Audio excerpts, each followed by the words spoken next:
তুরস্ক অ্যাকচুয়ালি আমাদের ভৌগোলিক প্রতিবেশী নয়। আমাদের সঙ্গে তুরস্কের সম্পর্ক খুব ভালো ছিল। নতুন করে তুরস্কের পরিচিতি, বিশেষ করে ইসলামিক জগতে, সেটা আবার পুনর্স্থাপন করতে চাইছে। তুরস্কের যে এই অঞ্চলের মধ্যে যদি আমরা বন্ধু ভাবি, সেটা তাহলে পাকিস্তান। তুরস্ক এবং ভারতের কিন্তু অর্থনৈতিক সম্পর্কও আছে। অর্থনৈতিক বিচ্ছেদ খুব দীর্ঘদিন চলতে পারে না। ভারতের ট্রেড সারপ্লাস আছে, ইনফ্যাক্ট এই হিসেবে তুরস্কের কিন্তু ট্রেড ডেফিসিট আছে। পাকিস্তানও কিন্তু তুরস্কের উপর অসম্ভবভাবে নির্ভরশীল।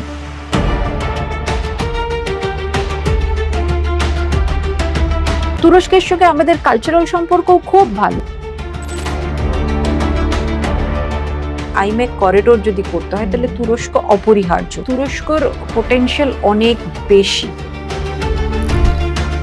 জামাতে ইসলামীকে একসময় তুরস্ক সাপোর্ট করেছে। তুরস্কের সঙ্গে কিন্তু বাংলাদেশের সম্পর্ক ভালো হচ্ছে। Technologically as good as a European power. এটা তো বলার কোনো জায়গা নেই যে ভারত 1971-এ কিছুই করে, তাহলে কিন্তু পাকিস্তানকে অন্ধভাবে বিশ্বাস করাটা বোকামি হবে।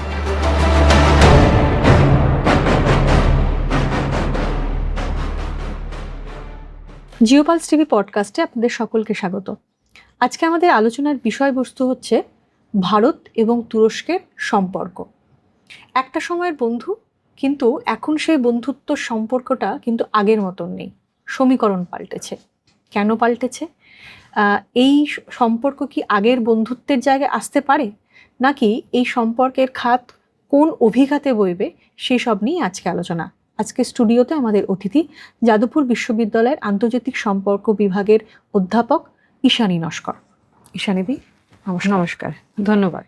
ঈশানীদি, একটা সময় ভারত এবং তুরস্কের সম্পর্ক বন্ধুত্বপূর্ণই বলা যায়, কিন্তু আমরা বেশ কিছু বছর ধরে লক্ষ্য করেছি যে সেই সম্পর্কটা এখন আগের মতন নেই। বিশেষত অপারেশন সিন্দুরের সময় তুরস্ক যেভাবে পাকিস্তানকে সাপোর্ট করে, সেখান থেকে এই যে সম্পর্ক, ভারত এবং তুরস্কর যে সম্পর্ক, সেটা বোধহয় অচেনা ছবিটা আরো বেশি সামনে এসেছিল। কেন একটা সময়ের বন্ধু, তাদের এই সম্পর্কের অভিঘাত, এটা কেন হয়েছিল? দেখুন, প্রথমে একটু বলি যে তুরস্ক অ্যাকচুয়ালি আমাদের ভৌগোলিক প্রতিবেশী নয়, কিন্তু আমরা স্বাধীনতার পর থেকে, যেহেতু আপনি ইতিহাসের কথা বললেন, আমাদের সঙ্গে তুরস্কের সম্পর্ক খুব ভালো ছিল। এবং একটা সময় তাদের স্বাধীনতা আন্দোলন, অর্থাৎ তাদের যে মডার্ন তুরস্ক তৈরি হওয়ার যে ইতিহাস, তাতে কিন্তু ভারতের একটা সমর্থন ছিল। এবং গান্ধীজিও সেই আন্দোলন, সেই যুদ্ধে বা সেই সংঘর্ষের তিনি নৈতিক সমর্থন জারি ছিলেন। খিলাফত আন্দোলনের কথাও আমরা জানি। ফলে হ্যাঁ, এটা ঠিক যে তুরস্কের সঙ্গে, এবং আমরা কালচারালিও যদি আমরা একটু প্রাচীন দিকে যাই, আমাদের সঙ্গে অনেকটাই যোগাযোগ ছিল এবং সম্পর্ক ভালো ছিল। কিন্তু আধুনিক তুরস্কের যে ইতিহাস, বিশেষ করে বর্তমানে এরদোগানের যে নেতৃত্বে যে তুরস্ক তৈরি হয়েছে, সেই তুরস্ক কিন্তু অন্য তুরস্ক। সেই তুরস্ক আমি বলবো অনেক বেশি ভূ রাজনৈতিকভাবে নিজেকে জাহির করার একটা চেষ্টা করছে, এবং তার অন্যতম বহিঃপ্রকাশ হচ্ছে যে তার একটা আঞ্চলিক পরিচিতি এবং প্রতিপত্তি তৈরি করার চেষ্টা আছে। এবং সেই আঞ্চলিক পরিচিতি এবং প্রতিপত্তি আমার মতে কেবল তার নিজেই ভৌগোলিক পরিসরের মধ্যে সীমাবদ্ধ নয়। কারণ এই তুরস্ক, এরদোগান তিনি মনে করেন যে তিনি আবার নতুন করে তুরস্কের পরিচিতি, বিশেষ করে ইসলামিক জগতে, সেটা আবার পুনর্স্থাপন করতে চাইছেন। ফলে যেটা হচ্ছে যে, যেটা আপনি বললেন, অপারেশন সিন্দুর, তো এটা একেবারেই আমাদের বলতে পারেন একটা প্রত্যাঘাতী একটা পদক্ষেপ ভারত সরকার সে সময় নিয়েছিল পেহেলগাম আক্রমণের পরিপ্রেক্ষিতে, জবাবি হামলা। এবং সেটা কিন্তু পাকিস্তানের রাষ্ট্রের বিরুদ্ধে নয়, একদম জঙ্গি ঘাঁটিগুলোকে ধ্বংস করার, এবং সেটা একেবারেই একটা টার্গেটেড অ্যাটাক বলে বলা হয়েছিল। কিন্তু যদি আমরা দেখি যে তুরস্কের যে এই অঞ্চলের মধ্যে যদি আমরা বন্ধু ভাবি এবং দীর্ঘদিনের বন্ধু, আজকালের বন্ধু না, সেটা তাহলে পাকিস্তান। এবং স্বাভাবিকভাবে যখন পাকিস্তান এই একটা কোণঠাসা পরিস্থিতিতে তখন সেই মুহূর্তেটা মনে করে দেখুন পড়েছিল, তখন কিন্তু ডিপ্লোম্যাটিক সাপোর্ট বলুন বা অন্যান্য এমনকি আপনার ওই ড্রোনসগুলোও কিন্তু তুরস্কের ড্রোনস ব্যবহার হয়েছে, সেটা সবাই আমরা জানি, ইয়াহাতিরি যেটা সেটা ব্যবহার হয়েছে। কাজেই খুব স্পষ্টত বোঝা যাচ্ছে যে এই তুরস্ক যেটা যে রাষ্ট্রটিকে আমরা দেখছি, সেই তুরস্ক কিন্তু এই অঞ্চলে এবং দক্ষিণ এশিয়াতে যেহেতু তাদের একটা কৌশলগত অবস্থানও আস্তে আস্তে তৈরি হচ্ছে, একটা ভূ রাজনৈতিক ছকও তারা তৈরি করছে, সেই ভূ রাজনৈতিক ছকের মধ্যে পাকিস্তান অপরিহার্য এই অঞ্চলে এবং তাদের সখ্যতা দীর্ঘদিনের। কাজে আমরা 2+2 যদি করি, তাহলে অপারেশন সিন্দুরের পরিপ্রেক্ষিতে তাদের যে অবস্থান, সেই অবস্থানটা আমার মনে হয় না কিছু কিছু অদ্ভুত, কারণ তার মধ্যে একটা নকশা আছে এবং এই নকশাটা আস্তে আস্তে কিন্তু আনফোল্ড করছে। এই যে ধরুন সাম্প্রতিক যে কূটনৈতিক বৈঠক দিল্লির সাথে, এটা কি একটা বরফ গলানোর ইঙ্গিত ভাবতে পারি আমরা, নাকি না এটা একদমই আপনার আনুষ্ঠানিক একটা যে?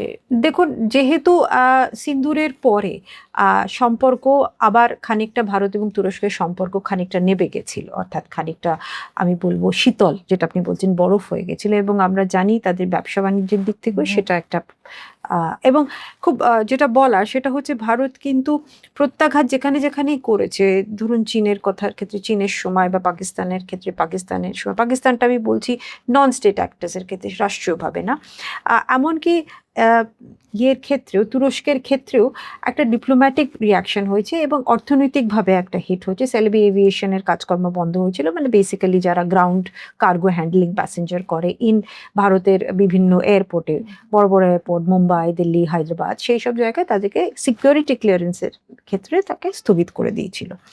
ফলে যেটা আমি বলছিলাম যে এই প্রত্যাঘাতের কাজটা কিন্তু চলছে, কিন্তু তার পাশাপাশি এটা বুঝতে হবে যে তুরস্ক এবং ভারতের কিন্তু অর্থনৈতিক সম্পর্কও আছে, এবং এই জমানাতে এই ভূ রাজনৈতিক যে আমরা যে সমীকরণের জগতে বাঁচি, সেখানে কিন্তু অর্থনৈতিক বিচ্ছেদ খুব দীর্ঘদিন চলতে পারে না, কোনো রাষ্ট্রের মধ্যেই না, সেটা শুধু ভারত চীন বা ভারত তুরস্ক এমনও নয়। অর্থনৈতিকভাবে দুজন দুজনকে প্রয়োজন। কারেন্ট ইয়ারের লাস্ট যদি আমরা কিছু ডেটা দেখি, তাহলে দেখবেন প্রায় $10 বিলিয়ন ব্যবসা কিন্তু ভারত এবং তুরস্কের মধ্যে হয়েছে। এবং এইখানে যেটা বলার যে ভারতের ট্রেড সারপ্লাস আছে, ইনফ্যাক্ট এই হিসেবে তুরস্কের কিন্তু ট্রেড ডেফিসিট আছে। এবং এখানে অনেক কোম্পানিজ কাজ করছে, তুরস্ক কোম্পানিজ কাজ করছে। ফর ইনস্টেন্স একটা উদাহরণ দিচ্ছি, ইনফ্রাস্ট্রাকচারে মেট্রো কনস্ট্রাকশন মুম্বাই, পুনেতে, সেখানে তারা কাজ করছে। টাটার সঙ্গে আমাদের টাই আপ আছে, বেকো ভোল্টাস, যেটা অ্যাকচুয়ালি তুরস্ক কোম্পানি দিয়ে চলছে সেটা। তেমনি একইভাবে ভারতের অনেক ভারতীয় কোম্পানি তারা তুরস্কে কাজ করছে, যেমনি মাহিন্দ্রা করছে, টাটা করছে, রিলায়েন্স করছে, ডাবর করছে। ডাবর ইনফ্যাক্ট 100% ওনারশিপ আছে অফ ওখানকার খুব পপুলার একটা কসমেটিক লাইন্স, হোবো কসমেটিক্স বলে, ঠিক আছে। ফলে পারস্পরিকভাবে অর্থনৈতিক প্রয়োজন বোধটা রয়েছে। এবং এর সঙ্গে সঙ্গে এটাও আমাদেরকে ভাবতে হবে যে আমি মনে করি এই যে পর্যায়টা আমরা আন্ডারগো করছি, যেটার মধ্যে দিয়ে আমরা যাচ্ছি, সেটা অ্যাকচুয়ালি একটা ডিপ্লোম্যাটিক আমি বলবো ডিস্টেন্সিং হয়েছে। আমরা কিন্তু স্ট্র্যাটেজিক এনিমিজ নই, অর্থাৎ আমরা কিন্তু আমাদের বৈরতার সম্পর্কটা ওইভাবে আমরা দেখছি না, একটা ডিপ্লোম্যাটিক এস্ট্রেঞ্জমেন্ট হয়েছে। সেই এস্ট্রেঞ্জমেন্টটাকে আবার নতুন করে কিভাবে মেন স্ট্রিমে আবার ফেরত আনা যায়। এবং আরেকটা খুব গুরুত্বপূর্ণ জিনিস এই আলোচনাতে যেটা আমার বলার দরকার আছে, এই আমাদের মধ্যে কিন্তু এক্সট্রাডিশন ব্যবস্থা আছে, এবং তার দরুন কিন্তু আমরা সালিমদোল্লাকে ফেরত পেয়েছি। সালিমদোল্লাকে, যিনি আপনার দাউদের সঙ্গে নেটওয়ার্কে যুক্ত ছিলেন, তাকে আমরা ফেরত পেয়ে, তার আগে 1993-তেও আমরা ফিউজিটিভসদের ফেরত পেয়েছি। কাজে আমাদের সঙ্গে টার্কির সম্পর্কের কিন্তু একটা জায়গা আছে, যেহেতু আমি মনে করি যে একই ভৌগোলিক পরিসরের মধ্যে সেইভাবে জড়ি না, কিন্তু ডিপ্লোম্যাটিক্যাল ভূ রাজনীতির দিক থেকে এই এরদোগানের যে আমি বলবো তার যে চিন্তা ভাবনা, ফরেন পলিসির যে চিন্তা ভাবনা, কিভাবে তিনি ভূ রাজনীতিকে দেখছেন, সেই চিন্তা ভাবনার মধ্যে কিন্তু ভারতের জায়গাটা একটু ডিফিকাল্ট রয়েছে, কিন্তু ইম্পসিবল নয়। এইটা এই যে এফওসি যেটা হলো 12th এফওসি এপ্রিলে, সেইটা কিন্তু প্রমাণ করে। এখান থেকে একটা প্রশ্ন উঠে আসে মানে খুব প্রাসঙ্গিক, সেটা হচ্ছে যে কোথাও গিয়ে কি এই ডিপ্লোম্যাটিক সম্পর্কের কারণে বাণিজ্যিক সম্পর্ক প্রভাবিত হতে পারে বা হয় কি? বাণিজ্যিক সম্পর্কটা কিন্তু আপনি যদি বিভিন্ন দেশের, ইনফ্যাক্ট ভারতের সঙ্গে বলি, যখন ভারত এবং চীনের যে সংঘাতটা হয়েছিল, এই উদাহরণটা দিয়ে আমি এটা বোঝাবার চেষ্টা করছি, তখন কিন্তু ট্রেড বা কমার্স কোনোটাই বন্ধ হয়নি। মানে অর্থাৎ ট্রেড নাম্বার যদি আপনি দেখেন অনেক বেশি বেড়ে গেছিল। ঠিক একইভাবে ট্রেড এবং কমার্স কিন্তু যে যার জায়গায় চলেছে, কিন্তু কয়েকটা জায়গাতে আমরা দেখছি, যেমনি আমি বললাম সেলবি এভিয়েশনকে বন্ধ করে, এগুলো আমার মনে হয় একটা জিওপলিটিক্যাল বার্তা দেবার চেষ্টা করা ভারতের পক্ষ থেকে তুরস্ককে, যে সব ধরনের তাদের পদক্ষেপ ভারত যে পছন্দ করছে না, এবং এটা কিন্তু সিন্দিরের পরিপ্রেক্ষিতেই এই পদক্ষেপটা হয়েছিল, যার জন্য যদিও বা ভারত বলেছে যে এটা অ্যাকচুয়ালি সিকিউরিটি ক্লিয়ারেন্সের দিক থেকে অনেক সমস্যার সৃষ্টি করছে, এবং তারা কোর্টেও গেছিল, হাইকোর্ট সেটাকে মানে তারা সেলবি এভিয়েশন সে কোর্ট জিততে পারেনি সে কেস, সেদিক থেকে কিন্তু বলা হয়েছে যে it is a technical issue. কিন্তু যে পরিস্থিতিতে এটা হয়েছিল, এটা মানে খুব স্পষ্ট বার্তা তুরস্ককে দেওয়া যে তুরস্কের এই অবস্থান, এবং যেহেতু তুরস্কর সঙ্গে পাকিস্তানের সিরিয়াস ডিফেন্স রিলেশনশিপ আছে, চীন প্রথম হচ্ছে ডিফেন্স দিক থেকে তাদের পার্টনারশিপ আছে, দ্বিতীয় হচ্ছে তুরস্ক, কাজে খুব একটা স্ট্রং ডিপ্লোম্যাটিক মেসেজ পাঠানো যে তুরস্কের এই অবস্থানটা ভারত খুব স্বাভাবিকতার সঙ্গে নিচ্ছে না। যেমন পাকিস্তানের কথা উঠলোই, সেখানে হচ্ছে যে এখন আমরা যদি একটু পাকিস্তানের দিকে তাকাই, তাহলে পাক অধিকৃত জম্মু কাশ্মীরের অবস্থা ভীষণভাবেই খারাপ, এবং যেভাবে ধরুন পাক সেনারা ওখানকার বিক্ষোভকারীদের, আন্দোলনকারীদের, সাধারণ মানুষদের প্রতি তারা যেভাবে আপনার মানে গণহত্যা চালাচ্ছে, সেটা সত্যি খুব নিন্দনীয়। আমরা বালুচিস্তানের অবস্থাও দেখছি। কিন্তু এই কাশ্মীরের ইস্যুতে বারবার তুরস্ক মানে পাকিস্তানকে সাপোর্ট করে এসেছে, সেটা কেন? দেখুন, এটার একটা আমি প্যারালেল দিতে পারি। আপনি যদি সাইপ্রাসের হিস্ট্রিটা দেখেন, সাইপ্রাসের হিস্ট্রি হচ্ছে 1960 ট্রিটির পরে 1974-এ উত্তর সাইপ্রাস, অ্যাকচুয়ালি উত্তর সাইপ্রাস হচ্ছে টার্কিশ সাইপ্রাসরা থাকেন, এবং দক্ষিণে হচ্ছে গ্রিস সাইপ্রাসরা থাকেন, এবং তাদের মধ্যে অনেক ধরনের সমস্যা আছে, এবং গভর্নেন্স নিয়ে 70-এর দশক থেকেই সমস্যা শুরু হয়। আমি ঠিক জানি 1974-এ অ্যাকচুয়ালি কিন্তু তুরস্ক হামলা করে, এবং আমরা যে সাইপ্রাসকে দেখি, আমরা যে সাইপ্রাসকে বলি, সেই সাইপ্রাসটা কিন্তু হচ্ছে দক্ষিণের গ্রিস সাইপ্রাস, নর্দার্ন সাইপ্রাসের কিন্তু কোনো স্বীকৃতি নেই, এবং সেটা প্রায় অধিকৃত অবস্থানে। এবার আপনি বুঝতে পারছেন ওই প্যারালেলটা যদি আপনি সাইকোলজিটা ধরেন, যেখানে টার্কি সেটাকে অধিগ্রহণ করে বসে আছে, এখনো সেটাকে জবরদখল করে বসে আছে, আন্তর্জাতিক আইনে তার অনুমতি নেই এবং স্বীকৃতি নেই, এবং সেটাকে যদি আপনি পিআইকে এর সঙ্গে প্যারালেল হিসেবে দেখেন, তাহলে বুঝতে পারছেন যে কোথার থেকে কানেক্টটা আসছে।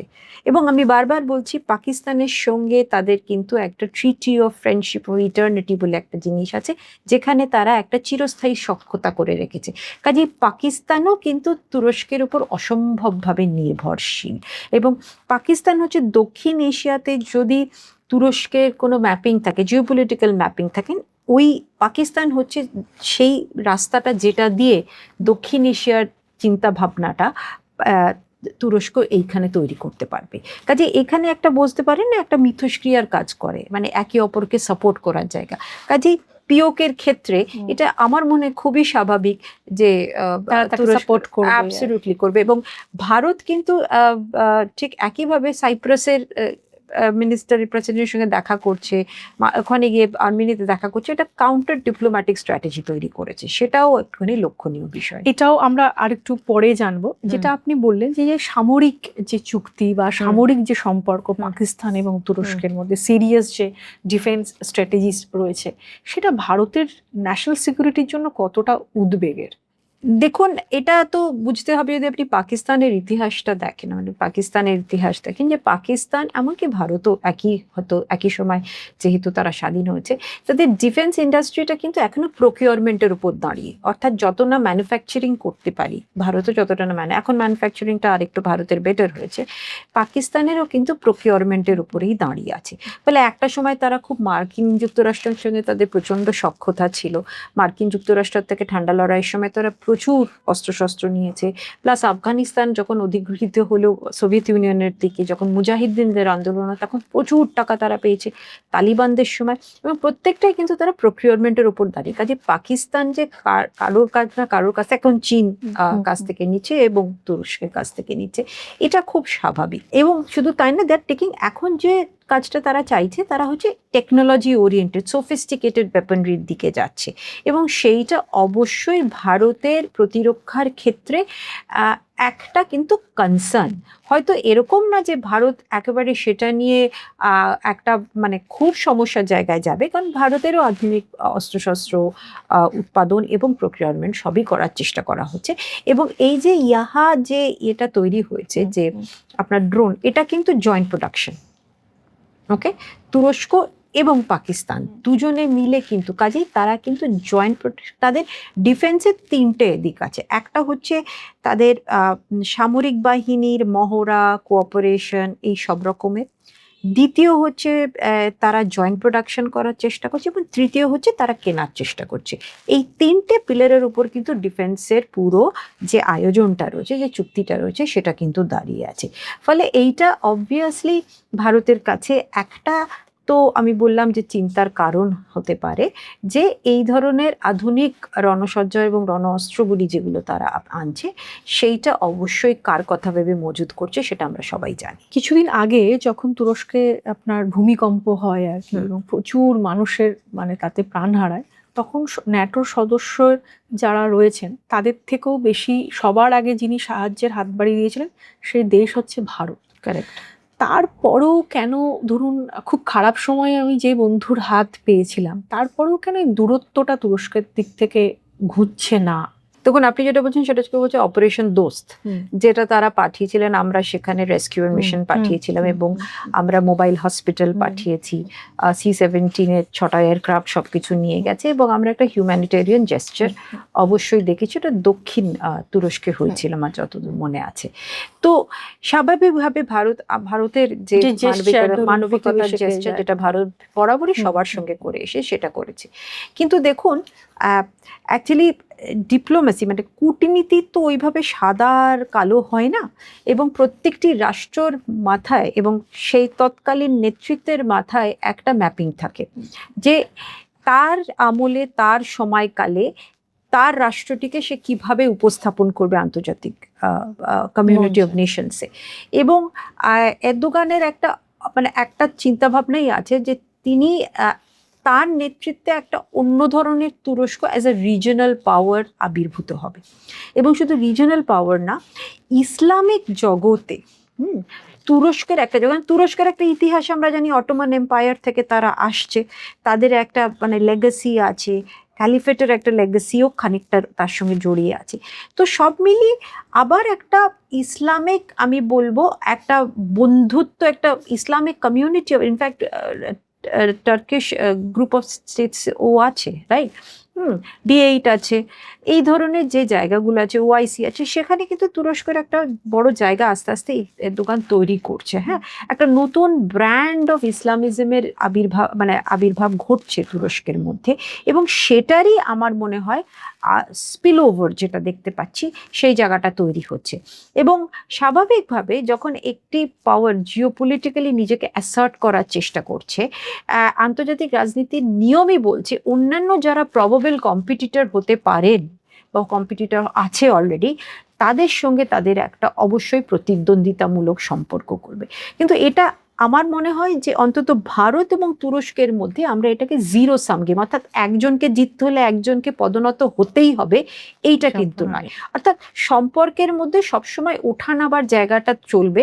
এবং হয়তো কোনো সময় তুরস্কের সঙ্গে আমাদের কালচারাল সম্পর্কও খুব ভালো। আমাদের বিশ্ববিদ্যালয় বিভিন্ন আনকারাতে, আপনার অনেক জায়গাতে ইন্ডিয়া স্টাডি সেন্টার আছে, ICSR চেয়ার আছে ওই হিন্দি স্টাডিজের, সবকিছু রয়েছে সেখানে। কালচারালি সম্পর্ক খুব ভালো, কালচারালি এবং পর্যটনের দিক থেকেও আমরা সম্পর্ক ভালো রাখার চেষ্টা করছি। পর্যটনের মধ্যে না অর্থনৈতিক আঙ্গিকও আছে, টাকা পয়সার ব্যাপার আছে, কিন্তু কালচারের দিকটা নেহাতি দুজনের মানুষের মধ্যে মেলবন্ধন এবং পারস্পরিক সাংস্কৃতিক সচেতন, because they are two great civilisations, সেই জায়গাটার থেকে আছে।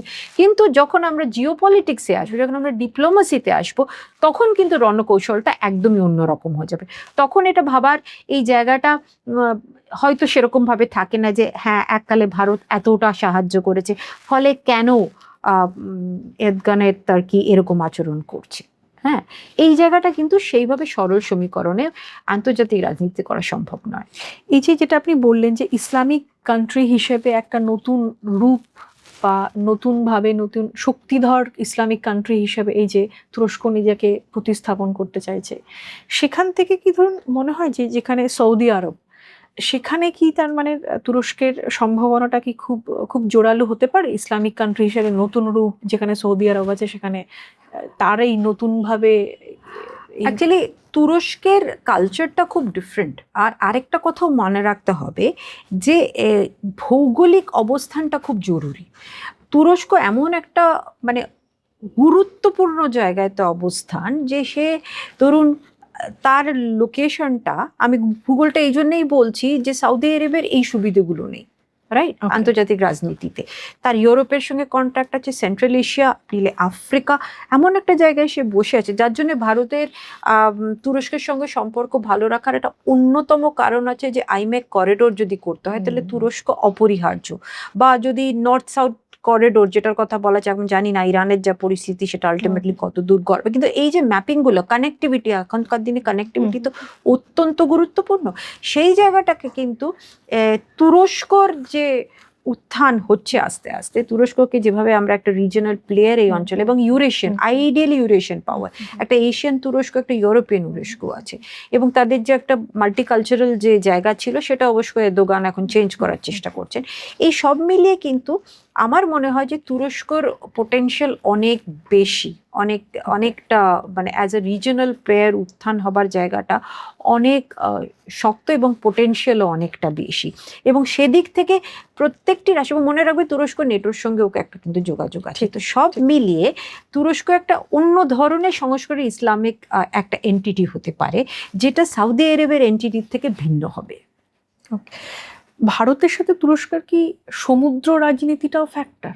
কানেক্টিভিটিটা ফ্যাক্টর, কানেক্টিভিটি ডেফিনেটলি ফ্যাক্টর। কারণ যদি আইমেক এর আলোচনা আসতে হয়, হ্যাঁ, যেটা মিডল ইস্ট ইউরোপিয়ান করিডোর, তাহলে তুরস্ককে বাদ দিয়ে কিচ্ছু ভাবা যাবে না। হ্যাঁ, কিচ্ছু ভাবা যাবে না। এমনকি নর্থ সাউথ করিডোরের কথাও যদি আসি, রাশিয়ানদের সঙ্গে যোগাযোগ আনতে হলে সেখানেও তুরস্ক একটা প্লে হিসেবে আসবে। ম্যারিটাইম রাজনীতিটা তার পার্ট হিসেবে আসবে। হ্যাঁ, কারণ তার পোর্টসগুলো আমাকে দরকার, বান্দার আব্বাসকে আমাদের দরকার হতে পারে, বা ক্যাসপিয়ান সি, মানে আপনাকে ওইদিকে যেতে হলে বান্দার আব্বাস থেকে, এটা ইরান থেকে ওদিকে যেতে হলে through you have to reach. So এই সব দিক থেকে যদি আমরা ভাবি, তাহলে এই করিডোর, কানেক্টিভিটি, এই সব কিছু মিলিয়ে যদি আমরা কথা বলি, তাহলে তুরস্কর জায়গাটা কিন্তু অত্যন্ত গুরুত্বপূর্ণ হতে চলেছে। যে ধরুন গ্রিস, আর্মেনিয়া, সাইপ্রাসের সাথে যে ভারতের সম্পর্ক, নতুনভাবে সম্পর্ক, এটা কি খানিকটা ধরুন জিওপলিটিক্যালি ওই যে তত্ত্বটা বারবার আসে যে আমার যে প্রতিবেশী তার যে প্রতিবেশী সে আমার বন্ধু, মানে এইটা কি সেই তত্ত্বের আওতা? দেখুন, এটা একটা কৌটিল্যান তত্ত্ব অ্যাকচুয়ালি অরিজিনালি, বাট যেটা বলার সেটা হচ্ছে, দেখুন এখানে একটু জিওপলিটিক্যাল পশ্চারিং এর দরকার হয়। তার মানে এই নয় যে, যেটা বারবার বলছি, যে এমন একটা পরিস্থিতি তৈরি করার চেষ্টা করে যেখানে মুখোমুখি কোনো রকমের একটা বৈরিতা তৈরি, তা কিন্তু না। অ্যাকচুয়ালি ডিপ্লোম্যাটিক্স পশ্চারিং আমরা এটাকে বলি। সো যেটা আমি বললাম, সাইপ্রাসের সমস্যা, সাইপ্রাস সেই নিয়ে খুব মানে খুবই বিরক্ত, খুবই অসহায়, প্লাস গ্রিসও এই বিষয় নিয়ে খুবই বিরক্ত। সো সাইপ্রাস গ্রিসের সঙ্গে ভারতের এখন খুব ভালো একটা সম্পর্ক তৈরি করার চেষ্টা করা হচ্ছে। আরেকটা জিনিস এটা মাথায় রাখতে হবে, দ্যার ইজ অ্যান অ্যাক্সিস যেটা বলা হয় সেটা between turkey, Azerbaijan and Pakistan. কারণ আপনি দেখবেন সিন্দুরের ক্ষেত্রেও Azerbaijan has been a supporter, এবং সেই প্রেক্ষিতে the Armenian factor comes in. ঠিক আছে, ফলে ভারত কিন্তু আজারবাইজানের কাছেও গেছে। হ্যাঁ, এই কদিন আগেই বোধহয় জুনেই যাওয়া হয়েছে, গেছে। গিয়ে সেই সম্পর্কটার মধ্যে আস্তে আস্তে সম্পর্ক ঠিক করার চেষ্টা করা, বা অ্যাটলিস্ট ডিপ্লোম্যাটিকলি অ্যাক্সেস করা। Azerbaijan is also on a back foot relating to Nagorno Karabakh. Nagorno Karabakh এটা তারা যেহেতু দখল করেছে 2020 থেকে, সেখানে হিউম্যান রাইটস ভায়োলেশন, অনেক কিছুর ঝামেলা হচ্ছে। এবার এখানে আরেকটা মজার গল্প এসে গেছে, মানে ভূ রাজনীতি খুব ইন্টারেস্টিং। হ্যাঁ, তো ফলে যেটা হয়েছে যে Trump has started taking interest between Armenia and Azerbaijan. আপনি যদি জানেন ইদানিংকালে তারা একটা করছে, কেন ট্রাম্প ওখান দিয়ে একটা করিডোর চাইছে, যে করিডোর কানেক্টিভিটিকে সুবিধা করে। কাজে যেই না আজারবাইজান আবার মার্কিন যুক্তরাষ্ট্রের একটু কাছে এসে গেছে বা মনে করছে যে আজারবাইজান আবার এখানে একটা মাসেল ফ্লেক্সিং করার চেষ্টা করছে। কিন্তু এটাও মাথায় রাখতে হবে যে এখানে আমাদের মার্কিন যুক্তরাষ্ট্রের সঙ্গে সম্পর্ক কিন্তু খারাপ না, হয়তো টেনশনস আছে সম্পর্ক, এবং ট্রাম্পের আমলে অ্যাকচুয়ালি এভরিথিং ইজ আনপ্রেডিক্টেবল, কিন্তু ভেরি আনপ্রেডিক্টেবল। কারণ ট্রাম্প কি ভাবছেন স্বয়ং ট্রাম্পই হয়তো জানেন না, কারণ আজকে কি বলছেন আর তারপরের দিন কি বলছেন তার কোনো মিল নেই। তো ফলে এই আনপ্রেডিক্টেবল মার্কিন রাজনীতির সঙ্গে ভারতকেও জুঝতে হচ্ছে, বাকি পৃথিবীকেও জুঝতে হচ্ছে, রাইট? সো এই যে পাকিস্তান, টার্কি, এই যে আর আজারবাইজান নেক্সাসটা বা অ্যাক্সিসটা বলবো, অ্যাক্সিসটা তৈরি হয়েছে, সেই অ্যাক্সিসটাকেও কিন্তু আমাদেরকে কন্টেইন করতে হবে। ফলে আমরাও ডিপ্লোম্যাটিক পশ্চারিং এর জন্য গ্রিস, সাইপ্রাস, আর্মেনিয়া, ঠিক আছে? সো আপনি যেটা ভাবছেন যে হ্যাঁ আমার বন্ধু আমার শত্রু তার শত্রু বন্ধুত্ব করবে, এটা ডিপ্লোম্যাটিক্যালি যদি খানিকটা সেই দিক মডেলটার দিকে যাবার চেষ্টা করছি, এবং এটাকে আমরা বেসিক্যালি জিওপলিটিক্যাল পশ্চারিং এবং ব্যালেন্সিং অ্যাক্ট করছি। এবং আর্মেনিয়াকে আমরা অনেক ডিফেন্স ইকুইপমেন্ট দিয়েছি, এবং সেটাতে অবভিয়াসলি একটা প্রেশার তৈরি হয়েছে, যেটা আজারবাইজানকে একটা ডিস্টিংক্ট বার্তা দিচ্ছে যে আমরাও চাইলে এই ধরনের অ্যাক্সেস বা এই ধরনের ব্যালেন্সিং করতে পারি। যেটা আপনি সংস্কৃতি নিয়ে কথা বললেন, দুই দেশের ভারত এবং তুরস্কের যে কালচারাল যে দিকটা, সেইটা একটু জানবো যে কতটা মিল, কত দিনের সম্পর্ক। আরেকটা হচ্ছে যে আপনার পর্যটন কতটা গুরুত্বপূর্ণ দুই দেশের ক্ষেত্রে। দেখুন, আমাদের অ্যাকচুয়ালি আমরা সুফি ফিলসফিতে বিশ্বাস করি। সুফি ফিলসফির একটা বড় পীঠস্থান কিন্তু ওখান থেকে রুমির কথা আমরা শুনেছি, ডক্টর আনসারির কথা আমরা জানি, যে বলকান ওয়ার্সে গিয়ে যেখানে উনি ভারতীয় একজন চিকিৎসক হিসেবে কাজ করেছেন, খিলাফত মুভমেন্ট, ইন্ডিপেন্ডেন্স। ফলে আমাদের কিন্তু অনেক দিনের এই সক্ষতা, ওকে। এবং কালচারালি আইসিসিআর খুব অ্যাক্টিভ সেখানে। আমাদের ওখানে ভারতীয় স্টুডেন্টসরা পড়াশোনা করে, সেটা হয়তো খুব বেশি হলে 450 to 500 এর মধ্যে পড়াশোনা করে। প্লাস ওখানে যেটা বললাম আমাদের বিজনেস ইউনিটস অনেক আছে, সেখানে কাজকর্ম করছে। এবং যেটা আপনি যথারীতি বলেছেন, মানে তুরস্কে যাওয়া অনেকেরই একটা ইচ্ছে, একটা কল্পনা। It is a beautiful place. ফলে প্রচুর পর্যটক, ভারতীয় পর্যটক কিন্তু ট্যুরিজমের একটা বড় জায়গা, ওয়ার্ল্ড ওয়াইড ট্যুরিজম, কিন্তু ভারতীয় ট্যুরিস্টরাও কিন্তু ফুটফলটা অনেকটা, যেটা অপারেশন সিন্দুরের পরে খানিকটা এফেক্টেড হয়েছে। ফুটফলটা কমে গেছিল, ইন্ডিগোর অপারেশনস খানিকটা কমে এসেছিল। হ্যাঁ, ফলে সেই জায়গাটার থেকে কিন্তু তুরস্কের আমি বলবো ট্যুরিজমটা খানিকটা হিট হয়েছিল। এই যে এফওসিটা হয়েছে, সেটা শুধু ভারতের দিক থেকেই কিন্তু হচ্ছে না, এফওসির মধ্যে তুরস্কেরও একটা চাহিদা রয়েছে, যেখানে আমার মনে হয় যে ট্যুরিজমটাকে রিভাইভ ব্যাক করা। তেমনি একইভাবে ট্যুরিস্ট ফ্রম টার্কি তারাও কিন্তু ভারতে এসছে, কিন্তু সিন্দুরের পরে এইটা একটা লো। যার জন্য আমি বলছি, দেখুন অর্থনীতি হচ্ছে মূল চালিকা শক্তি। যখন দেখা যাচ্ছে যে ট্যুরিজম থেকে উপার্জন আপেক্ষিকভাবে কমে আসছে বা লোকজনের বিদেশি মুদ্রা আমার যদি আয় কমে যায়, তাহলে তো সেটা যে কোনো রাষ্ট্রের জন্য ক্ষতিকারক। এবং এখন যে পরিস্থিতির মধ্যে দিয়ে আমরা যাচ্ছি, সেখানে বিদেশি মুদ্রার একটা সংকট তো আছেই। ফলে ফুটফলস যদি কমে যায়, তাহলে কিন্তু প্রত্যেকটি অর্থনীতি ক্ষতিগ্রস্ত হচ্ছে। সেদিক থেকে ট্যুরিজম রিভাইভ করাটা দরকার। এবং আমাদের interesting ইন্ডোলজি India centre, India studies, ওখানে অনেক কটি আছে। এবং সেখানে ভারতীয় ইতিহাস, তথ্য, সংস্কৃতি, ভাষা শেখার চেষ্টা করা, ভাষা নিয়ে চর্চা, এই কাজগুলো কিন্তু হচ্ছে। এবং ICCR এর দৌলতে সেখানে ইন্ডিয়া ফেস্টিভ্যাল হয়েছে, আমি যদি ঠিকঠাক দেখে থাকি, ইন 2000 2-3 বছর আগে। হ্যাঁ, সেখানে ইন্ডিয়া ফেস্টিভ্যাল হয়েছে, অসম্ভব সাকসেসফুলি হয়েছে। ফোক কালচার দেখানো হয়েছে, গুজরাটি ফোক কালচার প্রোগ্রামস করা হয়েছে, সপ্তাহ গেছে। কাজে আমাদের কিন্তু কালচারাল ফুটফল কিন্তু টার্কিতে খুব ভালোভাবে মানুষজন সেখানে নিয়েছে। কাজে এই কালচারাল যে সম্পর্কটা, সেতু বন্ধনটা, এটা আমার মনে হয় অত্যন্ত জরুরি for people to people contact. মানুষ এবং মানুষের মধ্যে যে সম্পর্কটা এবং পারস্পরিক সচেতনতা, এই যে আমরা এই আলোচনাটা করছি, আশা করব তুরস্ক সম্বন্ধে কিছু মানুষ জানতে পারবেন। এবং এইটা কালচারালি যত আমরা একে অপরের সঙ্গে আরো বেশি সম্পৃক্ত হব, আমার মনে হয় টেনশনস গুলো পুরোটা না গেলেও খানিকটা প্রশমিত হবার একটা জায়গা তৈরি হবে। এবং এই আলোচনা থেকে একটা জিনিস খুব স্পষ্ট, সেটা হচ্ছে যে একটা দেশের অ্যাকচুয়ালি অনেকগুলো রূপ থাকে আর কি। তার একটা মানে মানে কূটনৈতিক একটা রূপ থাকে, একটা রাজনৈতিক থাকে, একটা অর্থনৈতিক থাকে। আমার মনে হয় সব থেকে বেশি বোধহয় ন্যাশনাল ইন্টারেস্ট এবং অর্থনীতিটাকে নিয়েই বোধহয় বেশি গুরুত্ব থাকে। যেটা আপনি বললেন যে এই যে ধরুন রাজনৈতিক বা কূটনীতিক যে টেনশনস বা উদ্বেগ যাই হোক না কেন, সেটা কি কখনো অর্থনীতিকে প্রভাবিত করতে পারে? মানে ধরুন কখনো কি এই ধরনের সিচুয়েশন কোনো দেশের ক্ষেত্রে, মানে আমি শুধু ভারত বা তুরস্ক নিয়েই বলছি না, এটা একটা জেনারেল প্রশ্ন রাখছি, এমন কি কখনো হতে পারে যে অর্থনীতিটা ধরুন খুব বেশিভাবে মার খেলো, কিন্তু কোথাও গিয়ে আমাদের ডিপ্লোমেসি বা ন্যাশনাল সিকিউরিটিটা অনেক বেশি এগিয়ে থাকলো, তখন অর্থনীতিটার মানে ক্ষতিটাও মেনে নিতে হয় কোনো কোনো দেশকে? নাকি না সেটা ধরুন এটা অ্যাকচুয়ালি একটা চূড়ান্ত পরিস্থিতি হয় যেখানে আপনার ন্যাশনাল সিকিউরিটিটা এতটাই গুরুত্বপূর্ণ হলো বা এমন হলো যে আমরা মানে যুদ্ধের পরিস্থিতি চলে গেলাম, সংঘাত হয়ে গেল, সেখানে সম্পর্ক বিচ্ছেদ হয়ে গেল, সম্পূর্ণভাবে বিঘ্নিত হয়ে গেল। কিন্তু আমার বিশ্বাস, ফর ইনস্টেন্স আমি আপনাকে একটা অন্য দেশের উদাহরণ দিই। 80-র দশকের পরে যখন মিয়ানমারে উন্তার উত্থান হলো, আমরা 1988-এর সেই আন্দোলনের পর থেকে প্রায় আমরা মিয়ানমারের সঙ্গে সম্পর্ক বন্ধ করে দিয়েছিলাম। ফলে আমাদের যাবতীয় সম্পর্ক প্রায় বন্ধ, মানে ট্রেডও বন্ধ ছিল প্রায়।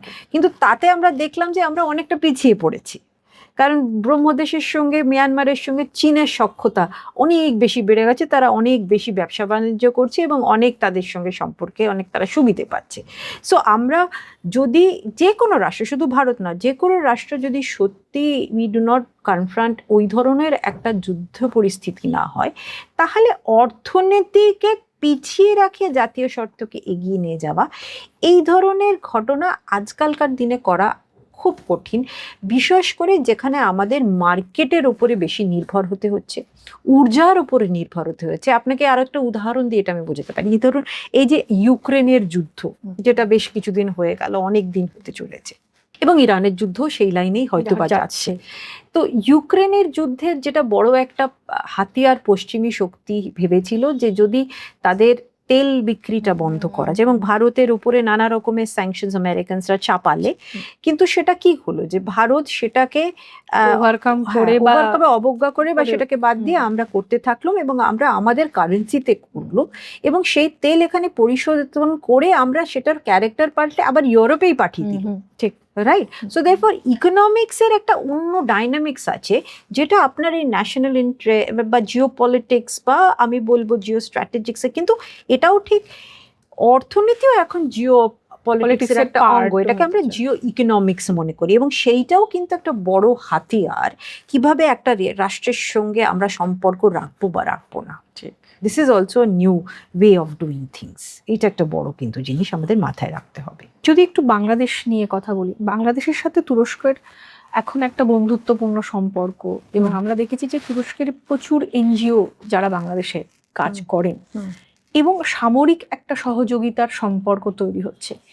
এটা কি কোথাও গিয়ে ধরুন পাকিস্তান, তুরস্ক, বাংলাদেশের এই যে ধরুন একটা বন্ধুত্বপূর্ণ সম্পর্ক, সেটা কি কোথাও গিয়ে ভারতের জন্য মানে সিকিউরিটি থ্রেট?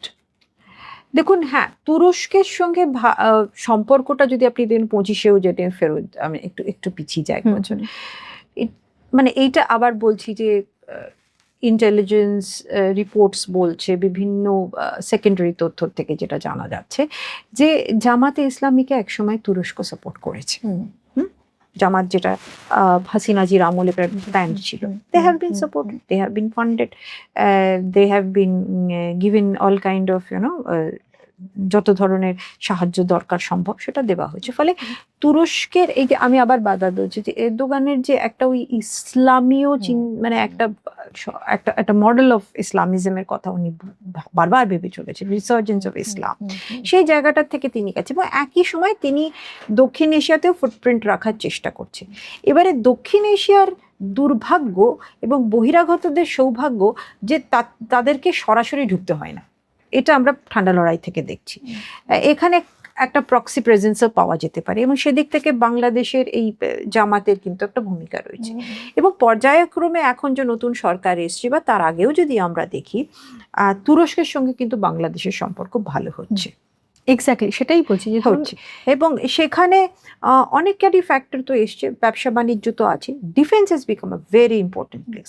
সামরিক যে সহযোগিতা বা বিদার যে চেয়ারপারসন, হ্যাঁ, আনিস চৌধুরী, আমি যদি ঠিকঠাক নামটা বলে থাকি, সেই ভদ্রলোক, he has gone to Turkey to see কিভাবে ড্রোনস তৈরি হচ্ছে, কি ধরনের টেকনোলজি। কারণ এইটা বুঝতে হবে যে তুরস্ক কিন্তু technologically as good as a European power, এবং সেই টেকনোলজিটা আনা, যেটা ভারতের যে টেকনোলজি, সেই জায়গাটা থেকে পাকিস্তান বা বাংলাদেশ একটু পিছিয়ে আছে বা অনেকটাই পিছিয়ে আছে। কাজেই সেই টেকনোলজিটা তারা জোগাড় করার জন্যে যে বা যাদের সঙ্গে তারা সাহায্য পাবে সেখানে তারা হাত বাড়াবে, এবং সেই জায়গাটা থেকেও কিন্তু তুরস্ক হ্যাজ অ্যারাইভ। এবং এখানে তারা ইনফ্রাস্ট্রাকচারাল ডেভেলপমেন্ট করবে বলে তারা কথা দিয়েছে, রাস্তাঘাট বানাবার কথা বলেছে। দেখুন, রাস্তাঘাট বানানো, অর্থনীতি, ব্যবসা বাণিজ্য করা, অন্যান্য সাহায্য করা, এটা অবশ্যই যে কোনো রাষ্ট্র আরেকটা রাষ্ট্র করতে পারে। কিন্তু ডিফেন্সের জায়গাটাকে, যেহেতু ভারত একটা বিশেষ পরিস্থিতি, একটা বিশেষ ভূগোলের মধ্যে আটকে রয়েছে, এবং এই মুহূর্তে ভারতের পরিস্থিতি ইট ইজ মানে ফায়ার ফাইটিং নেবার্স এর সঙ্গে রয়েছে, সেই জায়গাটা থেকে একটা চিন্তা। এবং তার সঙ্গে সঙ্গে একটা বড় কথা যেটা আশঙ্কা করা হচ্ছে, এটাও আবার আমি বলছি যে ইন্টেলিজেন্স রিপোর্টের ভিত্তিতে, এই যে আপনার ফারাদ খান গেছেন টু বাংলাদেশ, সেখানে উনি গিয়ে বলছেন মানবিকতার খাতিরে এবং মানবিক কারণে যেহেতু ফান্ডিং করেন, রোহিঙ্গা ক্যাম্পসে গেছেন। হ্যাঁ, আমি জাস্ট ওই রোহিঙ্গা ইস্যুটাই আরেকটু রোহিঙ্গা ক্যাম্পসে গেছেন, সেখানে তারা অনেকদিন ধরে ফান্ডিং করছেন civil society groups and NGOs. কিন্তু একটা আশঙ্কা করা হচ্ছে যে সেই ফান্ডিংটা যদি বেহাত হয়ে অন্য জায়গায়, ফর ইনস্টেন্স আরসা বা এই ধরনের যেগুলো রাখাইনে যে অপারেটিভসগুলি রয়েছে সেগুলোর কাছে সেগুলো যদি চলে যায়, তাহলে কিন্তু আবার ব্রহ্মদেশ এবং বাংলাদেশের ক্ষেত্রে আবার একটা বড় অশান্তির জায়গা। Already there is a lot of problem Rakhine অঞ্চলে, সেখান থেকে কিন্তু এই প্রবলেমটা আবার তৈরি হতে হবে। এবং কোথাও গিয়ে কি সেখান থেকে আমাদের উত্তর পূর্ব ভারতটাকে অবশ্যই করার একটা, মিয়ানমার, বাংলাদেশ, এই অঞ্চলের যত রকমের সমস্যা হবে, সেই সমস্যার প্রভাব, ফুটপ্রিন্টস, ইমপ্রিন্টস নর্থ ইস্টে পড়তে বাধ্য। কারণ আমরা ওটা একটা জিওগ্রাফিক্যাল ইকোলজি, আমরা চাই আর না চাই, হ্যাঁ, তো তার ফুটপ্রিন্ট তো পড়বে। কাজেই ভারতকে আমরা অবশ্যই বলতে পারি না কোনো রাষ্ট্রকে যে তুমি ওই রাষ্ট্রের সঙ্গে কথা বলবে না, এটা তো হয় না, এটা অসম্ভব, এটা ইজ এ সভারেন রাইট।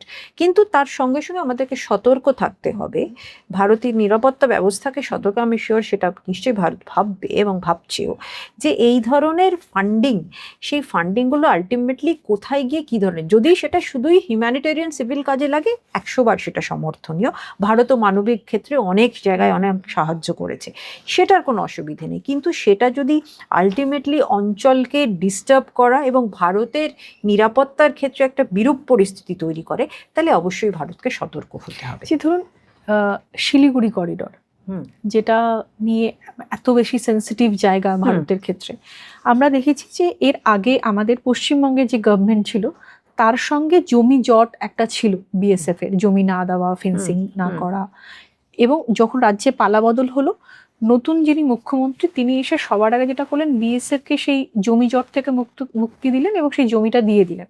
এবং আমরা দেখেছি যে কেন্দ্রের হাতে প্রায় 7টি সড়ক শিলিগুড়ির তুলে দেওয়া হয়েছিল, যেগুলো এখন কেন্দ্র পুরোটাই দেখভাল করবে, মেনটেনেন্স করবে সবটাই। শিলিগুড়ি করিডর কোথাও গিয়ে ধরুন আমরা দেখেছি রিসেন্টলি স্বরাষ্ট্রমন্ত্রী সেখানে গিয়েছিলেন, 3 দিনের জন্য ছিলেন সেখানে। আমরা দেখছি যে আর্মি বা ডিফেন্সের স্ট্র্যাটেজি অনেক বেশি করে গুরুত্ব দেওয়া হচ্ছে শিলিগুড়ি করিডর। কোথাও গিয়ে ধরুন এই বাংলাদেশ তুরস্কের সম্পর্ক, তার পাল্টে যাওয়া সমীকরণ, কোথাও গিয়ে শিলিগুড়ি করিডরটাও কি ধরুন এই যে ভারত সরকার খুব বেশি করে মানে গুরুত্ব দিচ্ছে শিলিগুড়ি করিডরের জায়গাটা, মানে এটাও কি এই বদলে যাওয়া সমীকরণের ফলাফল? দেখুন, শিলিগুড়ি করিডোরের যে সেন্সিটিভিটি আপনি বললেন যে, এবং এইটা একমাত্র ল্যান্ড কানেক্ট নর্থ ইস্ট, এটা আমরা সকলেই জানি। কাজেই এইটাকে আমরা আলাদা সতর্কতার সঙ্গে দেখবো, এটা ভারত সরকার আমার মনে হয় আমার মনে হয় এটা প্রায়োরিটি, এটা একটা প্রাধান্য সেই জায়গাটাতে। এবং পার্শ্ববর্তী এলাকাতে যত রকম পরিবর্তন হবে, যত রকমের সমস্যা, আপনারা যদি খেয়াল রাখেন, যখন দোকলাম হয় তখন দোকলামের সমস্যার সময় আমরা কিন্তু শিলিগুড়ি করিডোরকে সবচেয়ে বেশি মাথায় রেখেছি, কারণ দোকলাম থেকে শিলিগুড়ি করিডোর খুব একটা বেশি দূর, 130 কিলোমিটার, 125 কিলোমিটারের মতো। এবং আর্মির পক্ষে এটা কোনো দূরত্বই নেই, এবং আধুনিক যে ব্যবস্থা তাতে যে কোনো মুহূর্তে আক্রমণ হতে পারে। ফলে শিলিগুড়ি করিডোর আমাদের একটা অত্যন্ত strategic important piece of land.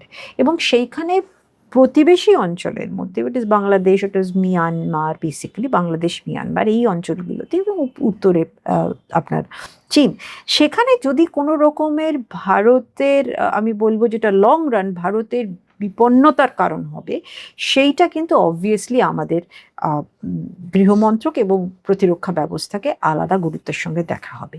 কাজেই যত রকম ডেভেলপমেন্টস, দেখুন, একটা হচ্ছে আপনি ডিরেক্টলি মিলিটারিলি কি অ্যাড্রেস করছেন সেটা ভাববেন, এবং জিওপলিটিক্যালি এবং ডিপ্লোম্যাটিক্যালি আপনি কি অ্যাড্রেস করছেন সেটা আপনি ভাববেন।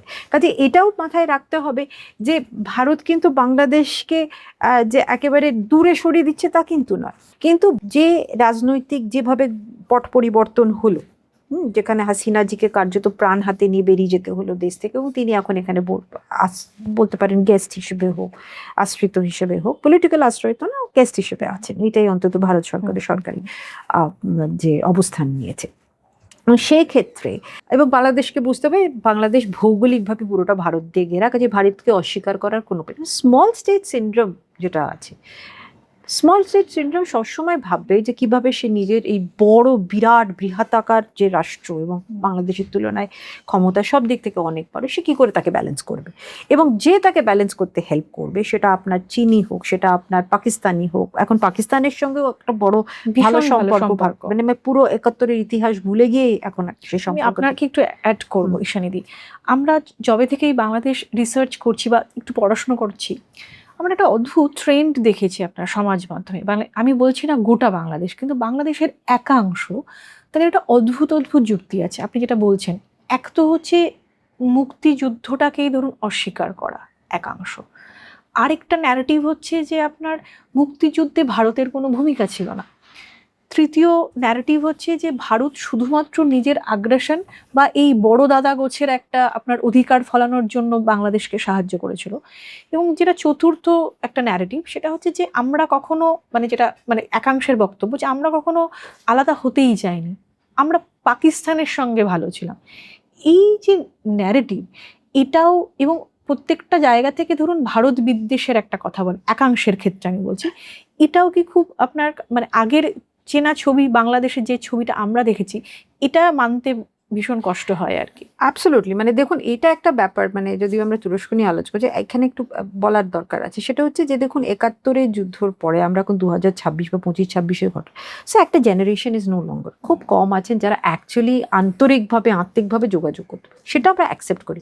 ভারতের ক্ষেত্রেও চাই, স্বাধীনতার আন্দোলনে কে কম হয়েছে সেটা, কিন্তু এই ন্যারেশনগুলোকে এমনভাবে উপস্থাপন করার, এবং সেখানে আপনি ধর্মীয় যে মৌলবাদী শক্তিগুলি রয়েছে, প্লাস ধর্মীয় মৌলবাদী গোষ্ঠীগুলিকে যদি আমি ফ্রিঞ্জও ধরি, যে তারা সেরকমভাবে না, তারা একটা বড় অংশ, কিন্তু তারা খুব হিংসাত্মক কাজকর্ম করেছে, এইসব করেছে, সেটাও যদি বলে বাকি মানুষজন অনেক বেশি সেন্সিবল। কিন্তু ওভারঅল একটা চিন্তা, যেটা আমি বললাম, যে বাংলাদেশের অবস্থানটা এবং ভারতের সঙ্গে বাংলাদেশের ইতিহাসের যে ডাইনামিক্সটা হয়েছে, তাতে একটা ন্যারেশন কিন্তু সবসময় কোথাও একটা প্রচ্ছন্নভাবে ছিল, আমি জোর দিয়ে বলছি প্রচ্ছন্নভাবে ছিল, যে ভারত সবসময় বাংলাদেশের উপরে নিজের অস্তিত্বটাকে জাহির করার চেষ্টা করছে, বা একটা সময় অর্থনৈতিকভাবে ভারতের উপর নির্ভরশীল হতে হয়েছে, আনাগোনার ক্ষেত্রে হয়তো খানিকটা নির্ভরশীল হতে হয়েছে, নানা কারণে ভারতের সঙ্গে নির্ভরশীল হতে হয়েছে। কাজে এরই হয়তো আমি বলবো আউটকাম বা ম্যানিফেস্টেশন হচ্ছে, বহিঃপ্রকাশ হচ্ছে নানা ধরনের এই ধরনের বিকৃত। এটা তো বলার কোনো জায়গা নেই যে ভারত 1971-এ কিছুই করেনি, এটা এটা এটা তো ইতিহাসকে অস্বীকার করা। হ্যাঁ, এটা তো একটা অদ্ভুত ন্যারেটিভ যেটা সবাই আমরা জানি এটা কেউ মানতে, এবং সেটা আমার ধারণা খুব একটা ফ্রিঞ্জ এলিমেন্টের মধ্যে সেটা ঘোরাফেরা করে। কেন এই আলোচনাটা আমরা এখানে করছি তার বড় কারণ হচ্ছে, যেখানে এই ধরনের একটা গ্রাউন্ড থাকে সেখানে বাইরের শক্তিকে নিজেকে তার সঙ্গে মানে গ্রথন করাটা অনেক বেশি সহজ হয়। সো আপনি এই মুহূর্তে দেখছেন যে তুরস্কের এই যে নতুন করে একটা সখ্যতা তৈরি করার যে একটা বড় হিট লেগে গেছে, এটা কিন্তু ওখানে একটা ফার্টাইল গ্রাউন্ড আছেই বলে। এবং এটাও মাথায় রাখতে হবে, প্রত্যেকটা রাষ্ট্রের একটা সার্বভৌমিক প্রাধিকার আছে, সে কার সঙ্গে কতটা কি সম্পর্ক রাখবে। কিন্তু বাংলাদেশের যে ইদানিং কালের ঘটনাক্রম আমরা দেখি, সেখানে কিন্তু এইরকমই একটা পরিস্থিতি তৈরি হয়েছে যেখানে তুরস্ক অ্যাপারেন্টলি যারা ডিপ্লোম্যাটিক চ্যালেঞ্জ টু ইন্ডিয়া, তারা এখানে একটা সুবিধাজনক জমি পাচ্ছে। কিন্তু আমার আবার বলার যেটা, যে defence is the most important concern. হ্যাঁ, defence is the most important concern, কারণ আবার চীনের থেকেও কিন্তু সাহায্য পেয়ে এসেছে বাংলাদেশ। পাকিস্তানের সঙ্গে সখ্যতা আবার এই নতুন জমানায় শুরু হয়েছে, এবং তার সঙ্গে তুরস্কর যে এই ভূমিকা, সব পার্টিকুলারলি যেহেতু এই যে ইদানিংকালে ওনার জুনে ভিজিট করেছেন পররাষ্ট্রমন্ত্রী, সেইটা কিন্তু অ্যাকচুয়ালি একটা আমার মনে হয় ভারতকে আবার ডিপ্লোম্যাটিক্যালি ভূ রাজনীতির দিক থেকে আবার একটুখানি সতর্ক হবার দরকার আছে।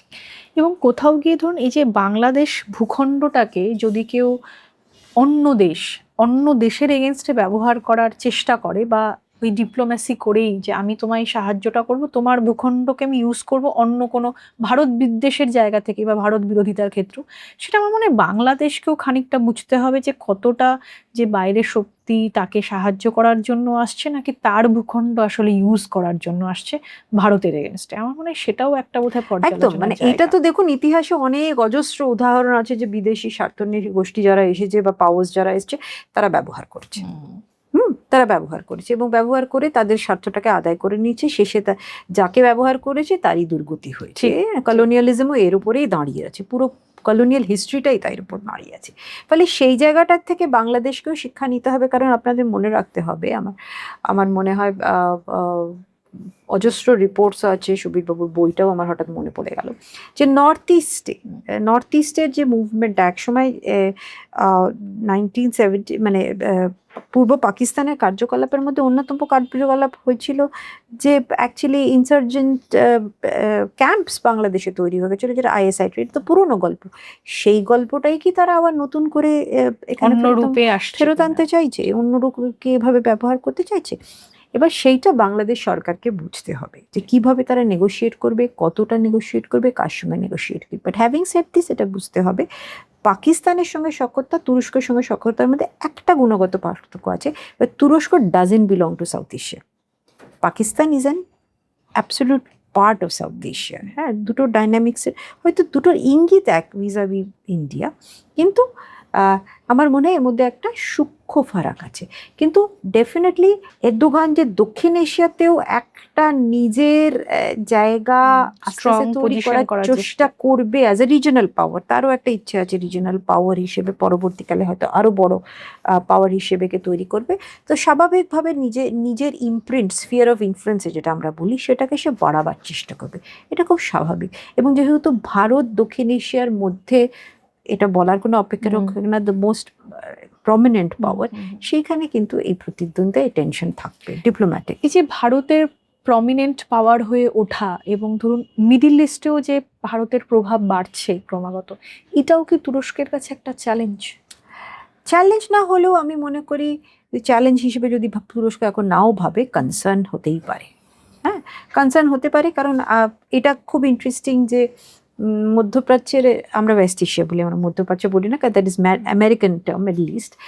ওয়েস্ট এশিয়াতে ভারতের দেখুন বন্ধু রাষ্ট্র প্রচুর হয়েছে। হ্যাঁ, এবং সবাই যে বন্ধু রাষ্ট্র হবে তার কোনো বাধ্যবাধকতা পসিবল না।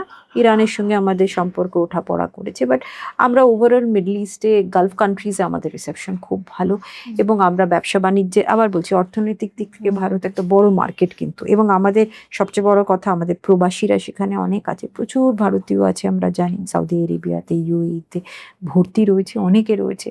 এবং আমরা অনেক ধরনের ডিপ্লোম্যাটিক জেস্টার্স আমরা করেছি, হিউম্যানিটেরিয়ান করেছি। ধরুন আপনার যখন ইয়েমেনের সমস্যা হলো তখন আমরা পুরো আমাদের সাউথ এশিয়ান যত নাগরিক ছিলেন তাদেরকে আমরা ফেরত এনেছি। কাজে আমাদের জায়গাটা অ্যাজ এ সাউথ এশিয়ান পাওয়ার কিন্তু আমার মনে হয় ওয়েস্ট এশিয়ার একটা বড় অংশে আমাদের সেখানে খুব গ্রহণযোগ্যতাটা আছে। এবার তুরস্ক not exactly in the middle, ওই ওয়েস্ট এশিয়ান ওই মোলটার মধ্যে না পড়লেও তারা তাদের যেহেতু বারবার বলছে এটা রিজনাল পাওয়ার হিসেবে নিজেকে উত্থান করার চেষ্টা করতে হচ্ছে। এবং এটাও আরেকটা কথা আমার মানে এখানে বলার হচ্ছে, ইরান কিন্তু নিজেকে একটা রিজনাল পাওয়ার হিসেবে ভেবে এসেছে, বরাবর ভেবে এসেছে। ইরানের কার্যকলাপ আমরা যদি দেখি সবাই এটা গ্রহণ করতে পারি না, তার অনেক ধরনের কাজ আছে যেটা গ্রহণযোগ্যও না, কিন্তু ইরানও অ্যাজ এ রিজনাল পাওয়ার সেখানে রয়েছে। বাট তুরস্কের যে mapping of future as a regional power, সেইখানে ভারত যেহেতু স্ফিয়ার অফ ইনফ্লুয়েন্স তৈরি করছে, ইমিডিয়েট কনসার্ন যদি নাও হয়, ডিপ্লোম্যাটিক কনসার্ন কিন্তু তুরস্কের হতেও পারে। এটা একটা আমাদের মাথায় রাখার কথা। যদি আমরা পাকিস্তান ফ্যাক্টরকে বাদ দিই তাহলে কি ভারত এবং তুরস্কের মধ্যে সম্পর্কটা অন্য আঙ্গিকে বইতে পারতো? প্রথম কথা হচ্ছে পাকিস্তান তো আছে, পাকিস্তান ছিল এবং থাকবে, ফলে পাকিস্তানকে বাদ দিয়ে আনটিল অ্যান্ড আনলেস একটা ধরুন তুরস্কের মধ্যে ভেতর থেকে এমন একটা পরিবর্তন হলো, সরকার পাল্টে গেল, জমানা পাল্টে গেল, তাহলে হয়তো আমরা ভাবতেও পারি। বাট যেহেতু পাকিস্তান এবং পাকিস্তানের সক্ষতাটা এটাও মাথায় রাখুন, comes from cold war days, হ্যাঁ, ফ্রম বাগদাদ প্যাক্ট, সেন্টো, এই সব ইতিহাসটা কিন্তু তুরস্ক এবং পাকিস্তানের মধ্যে অতিবাহিত হয়ে আসছে। কাজে সম্পর্কে একটা ধারাবাহিকতা আছে, এটা নয় যে হঠাৎই পাকিস্তানের সঙ্গে সখ্যতাটা হ্যাঁ, সখ্যতাটা নিবিড় হয়েছে বিকজ এরদোগানের একটা চিন্তা ভাবনা রয়েছে, যেখানে উনি ইসলামিক কান্ট্রিজের একটা সংহতি আনার চেষ্টা করছে, প্লাস একটা রিজনাল পাওয়ার হিসেবে একটা বহিঃপ্রকাশ করার চেষ্টা করছে। তিনি তার ব্যক্তিত্বের বহিঃপ্রকাশটা ওইভাবে তিনি নিয়ে আসছেন, অ্যাকসেপ্টেড। কিন্তু পাকিস্তান তো আছে এবং থাকবে, ফলে পাকিস্তান রোহিত সমীকরণ ভাবাটা কঠিন। পাকিস্তানের প্রতি যদি চিন্তাভাবনা ভবিষ্যতে পাল্টায়, যেটা মার্কিন যুক্তরাষ্ট্রের হয়েছে, হাত পুড়িয়েছে, এখন অবশ্য আবার নতুন করে সম্পর্ক, হ্যাঁ, কাজেই একটা সময় ছিল যে পাকিস্তানের সঙ্গে হাত পুড়িয়ে শিক্ষা পেয়ে দূরে সরে এসেছিল, কাজেই পাকিস্তান তখন একটু অস্বস্তিকর জায়গায় পড়েছিল। যদি এরদোগানের মত পাল্টায়, পরিবর্তন হয় বা এমন কিছু ঘটে যেটা পাকিস্তানের প্রতি তার পুরো চিন্তাভাবনাটাই পাল্টে দেবে, তাহলে ডেফিনেটলি করা। কিন্তু হ্যাভিং সেড দিস, আমি তাও মনে করি যে দেখুন, diplomacy cannot be zero sum game. Zero sum game মানে হচ্ছে যে একজন জিতবে একজন হারবে, এটা হতে পারবে না। কারণ আমরা যে জমানায় বাঁচি, আমরা যে জগতে বাঁচি, সেখানে জিরো সাম গেমে রাজনীতি করা সম্ভবই নয়, কূটনীতি করা সম্ভবই নয়। কাজেই আমরা হয়তো এস্ট্রেঞ্জমেন্ট হবে, দূরত্ব বাড়বে, কিন্তু আবার সেই জায়গাটাকে খানিকটা মেরামত করার চেষ্টা করা হবে, আবার খানিকটা পারস্পরিক সুবিধে বুঝে, ব্যবসায়িক সুবিধে বুঝে, আর্থিক সুবিধে বুঝে এবং বৃহত্তর ভূ রাজনৈতিক সমীকরণ বুঝে আবার খানিকটা কাছে বা উষ্ণায়ুকরণের চেষ্টা করা হবে। হয়তো আগের যে সখ্যতা বা আগের যে মজবুতি সেটা হয়তো নাই আসতে পারে, কারণ পরিস্থিতি পাল্টে যেতে পারে, কিন্তু একেবারে জিরো সাম গেমের জায়গাতে কিন্তু যাওয়া সম্ভব না। এবং আমি যদি একটুখানি এরদোগানের চিন্তাভাবনার থেকে ভাবি, পাকিস্তান কি করেছে এই হিস্ট্রিটা যদি উনি মাথায় রাখেন, আর আমি শিওর উনি রাখেন, তাহলে কিন্তু পাকিস্তানকে অন্ধভাবে বিশ্বাস করাটা বোকামি হবে, এটাও কিন্তু মাথায় রাখতে হবে। যেটা ধরুন এখন আমরা নতুন ট্রেন্ড দেখছি যে বাংলাদেশ অদ্ভুতভাবে পাকিস্তানকে আদর্শ হিসেবে চেষ্টা করছে, হ্যাঁ, সেটাও কিন্তু ওই একটা আমার মনে হয় যে একটা হ্যাকনিট একটা চিন্তা ভাবনা হচ্ছে। পাকিস্তানের যদি ইতিহাসে যারা মার্কিন যুক্তরাষ্ট্রের মতো রাষ্ট্রকে বোকা বানাতে পারে, বোকা বানি, মানে তাদেরকে কার্যত লুটতরাজ করে তাদের টাকা পয়সা নিয়ে আলটিমেটলি তালিবানরা আবার ফেরত এসে গেল, কিছুই করা হলো না, এবং তালিবানি শক্তি রয়েই গেল, ইভেন পাকিস্তানেও তালিবান তৈরি হয়ে গেল, এবং টেরোরিজম সেইভাবেই তৈরি হয়ে গেল, কারখানাতে পরিণত হলো। এই ধরনের যারা করে নিতে পারে তাদেরকে কতটা কোন রাষ্ট্র মানে অন্ধভাবে বিশ্বাস করবে, সেটা সেই রাষ্ট্রেরই দায় হবে। সেটা আপনার বাংলাদেশও হতে পারে, সেটা তুরস্কও হতে পারে। আমি শেষ প্রশ্ন করব, ভারত এবং তুরস্কের মধ্যে ধরুন, যেহেতু একটা রাষ্ট্রের কাছে তার ডিফেন্স, তার সামরিক জায়গাটা তো খুব ইম্পর্টেন্ট তার ন্যাশনাল সিকিউরিটির ক্ষেত্রে, এবং প্রত্যেকটা দেশ নিজের নিজের ন্যাশনাল সিকিউরিটি সবার আগে ভাববে, তারপরে অন্য কিছু। সেক্ষেত্রে ভারত এবং তুরস্ক, ভারত যেহেতু নিজে এখন অনেক বেশি সামরিকভাবে নিজেকে আরো বেশি শক্তিশালী করার চেষ্টা করছে, এবং সেটাতে ধরুন সেটা প্রতিফলিতও হয়েছে। অপারেশন সিন্দুরে আমরা দেখেছি যে ভারত নিজের টেকনোলজি কিভাবে ব্যবহার করেছে, কিভাবে পাকিস্তানকে বর্জুদস্ত করেছে। তুরস্কও খানিকটা নিজেকে সামরিকভাবে শক্তিশালী করার চেষ্টা করছে এবং যথেষ্ট তারা সফল। সেই জায়গায় এই দুই দেশ কি সামরিক দিক থেকে সহযোগিতার হাত বাড়াবে, বা কখনো ডিফেন্সে তাদের কি কখনো ধরুন আপনার মেলবন্ধন ঘটতে পারে? দেখুন, অলরেডি এই যে আলোচনা চলছে, সে আলোচনার মধ্যে হালকা পাতলা এরকম ইঙ্গিত কিছু কিছু আসছে। আলটিমেটলি ডিফেন্স স্ট্র্যাটেজিক পার্টনারশিপ যেগুলো আমরা দেখছি নানা জায়গাতে, সেটার মানচিত্রটা কতটা এগোবে সেটা আমার মনে হয় একটুখানি আমাদেরকে দেখতে হবে। কিন্তু এটা আমার মনে হয় যে ভারত যেহেতু তুরস্কের ভৌগোলিক অবস্থানটা সম্বন্ধে অত্যন্ত সচেতন এবং তার প্রয়োজনীয়তাটাও বুঝে, কাজেই তুরস্কের সঙ্গে একটা আমি বলবো একটা উষ্ণ সম্পর্ক, বন্ধুত্ব না হলেও উষ্ণ সম্পর্কটা বজায় রাখাটা খুবই দরকার। একইভাবে তুরস্ক যদি একটা দায়িত্বশীল আঞ্চলিক ক্ষমতা হিসেবে নিজেকে প্রতিপন্ন করতে চায়, জাহির করতে চায়, তাহলে দক্ষিণ এশিয়াতে যদি তারা ফুটপ্রিন্ট রাখতে চায়, তাহলে ভারতের সঙ্গে তার সম্পর্কটা ভালো উষ্ণ রাখতে হবে। কাজে বেসিক ডিপ্লোম্যাটিক যে কমিউনিকেশন, বেসিক ডিপ্লোম্যাটিক যে সক্ষমতা, এই জায়গাগুলো কিন্তু ভালো রাখতে হবে। এবং আরেকটা জিনিস আমি এখানে একটু বলে নিতে চাই যে ধরুন আপনি যদি 15, 16, 17, 18, 19, 20 এবং 23, 24 এমন 26 এই বছরগুলো, প্রত্যেকটি বছরে কিন্তু ভারত এবং তুরস্কের মধ্যে আলোচনা হয়েছে। মানে সেটা এরদোগানের সঙ্গে মোদির হয়েছে, জয়শঙ্করের সঙ্গে ফরেন মিনিস্ট্রির হয়েছে, প্রচুর আলোচনা হয়েছে, প্রচুর রয়েছে। এবং কাজে এটার থেকে খুব প্রমাণিত, এবং এরদোগান তো জামিয়া ইসলামিয়া থেকে অনারারি ডিগ্রিও পেয়েছে আমার মনে হয় 2019-এ, রাইট?